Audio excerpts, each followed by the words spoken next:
qualities myself. I did know, however, I had the ability to lead a large group of kids. Um, I have a God given instinct on how to handle situations in the moment. And I quickly learned that I was definitely a servant leader. I always was quick to serve and help others, especially those with special needs. I found out very quickly that that was my calling in life, and I'm truly blessed by these kids. I've done what no one else wants to do, and this is all because of my servant heart. I do for those who can't do for themselves, and it's been a very humbling experience. The purpose of me signing up for the program was I needed an affordable way to get my bachelor's degree, and the ORGL program made that possible for me. It was the most tangible. I was widowed with 3 kids and also took care of my widowed mother, working full time and having 3 kids to haul around with sports and whatnot. It was just the most realistic program. I've been in the program, oh my gosh, I don't even know how long. It's been several years. I, I jumped back into school in 2010, and I started off at Navarro, and then I found the ORGL program. But I lost 40 credits in the process, which shaved some years of work off.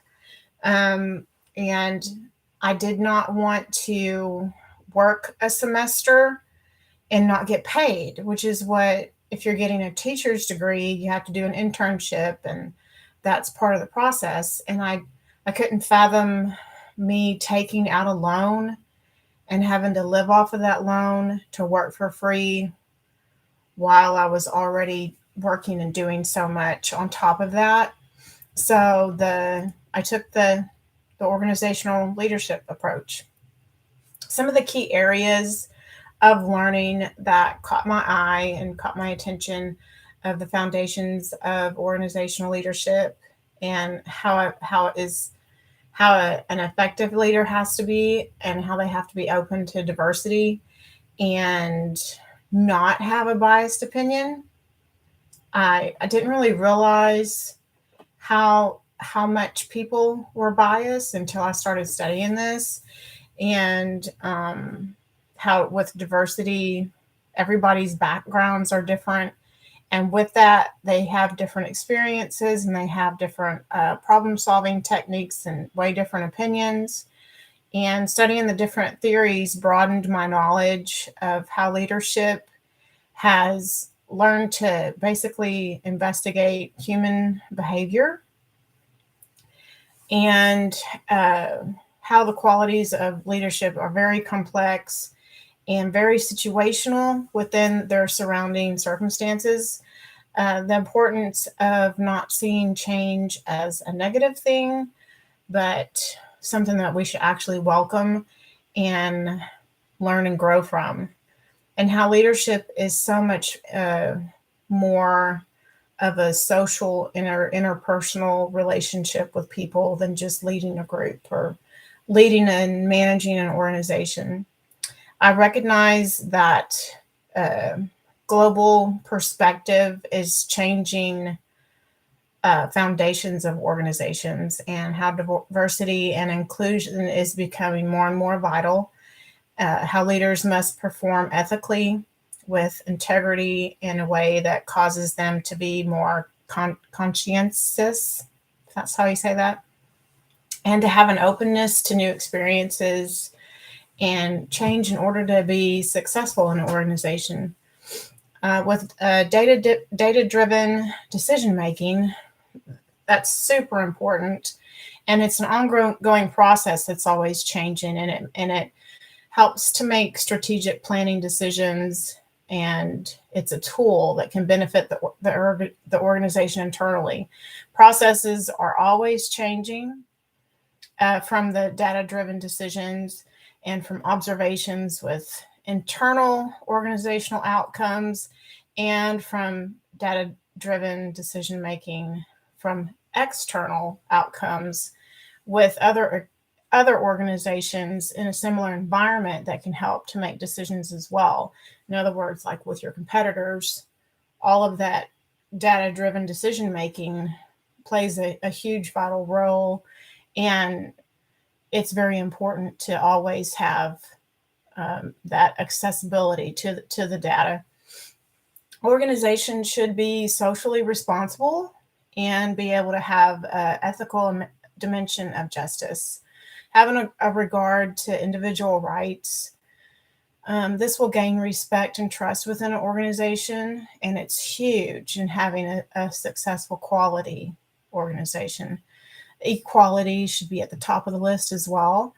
And unethical people usually bring dysfunction, and they bring their behaviors into organizations, and these people are more problematic, which I feel like in a way they will always be present somewhere. There are some people that are just going to be your sandpaper, and we can look at those opportunities to learn from that as to how to handle situations in the future that may come up, but also how to basically do your job and stand up for what's right as well. If you're in a leadership position, you're also not going to just be a doormat and let people do things that are unjust and wrong within your organization. And it helps to teach you how to have a backbone and how to handle those things in a professional way. With Maslow's hierarchy, he describes 5 categories of the human needs. And it talks about psychologically, how safety is a big issue, socially, their esteem and self-actualization needs. This theory recognizes the fact that employees have needs as well as the customers do. And there is an importance in helping to meet the needs of the employees to attribute to job satisfaction, job safety, motivation, to help inspire them, and overall helping with job retention. You want to be able to keep your employees. You want them to want to come to work every day. And whenever you can focus on not just the customers' wants and needs, but also your employees, and then you can help to know that they matter and that you truly do care about your employees and they're not just a number. Leadership traits can be condensed into 4 common groups, which is personality, your demographic views, your task competence, and your interpersonal attributes. Patterns of behavior include adaptability, which is vital as a good leadership quality, being open to different experiences, and having emotional stability. Having social awareness is huge without letting your emotions get in the way to have overall good achieving improvement within an organization. Leading change can be difficult as people are not always open to change. We are creatures of habit, and we don't even like to park in a different area sometimes. So that can always be challenging with an organization, and there's always going to be technology, new data-driven decisions that change things within an organization. And as a leader, your job is to inspire, motivate, encourage, and to have your employees follow you in a way that's going to benefit the company. And you do that by being vision oriented, and you help them see the overall goals and make it something that they can get excited about as well whenever they see that, oh, this is actually going to improve and help us. You have to identify where the changes need to be made. You have to have the details of the change, how to approach it, how to implement the strategies, and then review and report how the new changes are going. And sometimes just being able to evaluate the data with everyone, where they can say, oh, hey, this is really working, or this isn't working. They can see where the change is or isn't helping the company. And there's always room to motivate and inspire, and change in organizations are just inevitable. And you need to prepare employees for change instead of ignoring it, which basically is kind of what Southwest did recently with the whole technology system meltdown thing. They were ignoring the change, and then they had a very big crisis on their hands. But just to be able to adapt to change and be able to focus and flow with it and embrace it. What I like best about the Capstone class is I'm more of an introvert, and it made me get out of my comfort zone and interview some people, which I was kind of nervous about. But I'm so glad that I did it, because I was a little bit intimidated. But after evaluating a lot of the data, I learned more about leadership in this program than I think I did in any other class that I've taken. There's so many different viewpoints and ways to handle circumstantial situations, but it all came down to the fact that in real life, leaders have to be adaptable to the changes around them without losing the core of who they are and what they stand for. And I just thought that was so important. And had I not been forced to analyze so many different things in these classes, these last two capstone classes, it wouldn't have opened my eyes to how situational and circumstantial, just the different problems that pop up in life, and how being adaptable is truly important in a good leader. Today, I am still a servant leader. I put others before myself. I'm very empathetic to each individual circumstances.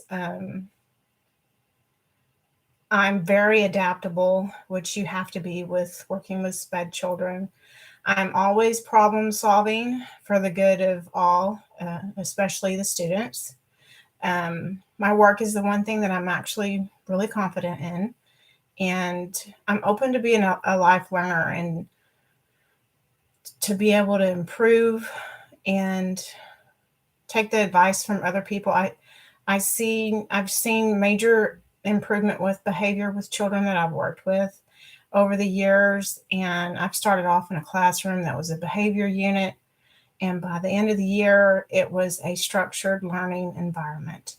And that really blessed me, but more for the kids' sake, because it was not functional. And it was so stressful whenever I started. And I know that it wasn't just stressful for me, it was a huge stress on the children. And to be able to get them to get engaged and get on a steady routine, and to be able to learn and to learn how to cope with their emotions and with self-regulation. And the fact that I was a part of that was a huge blessing.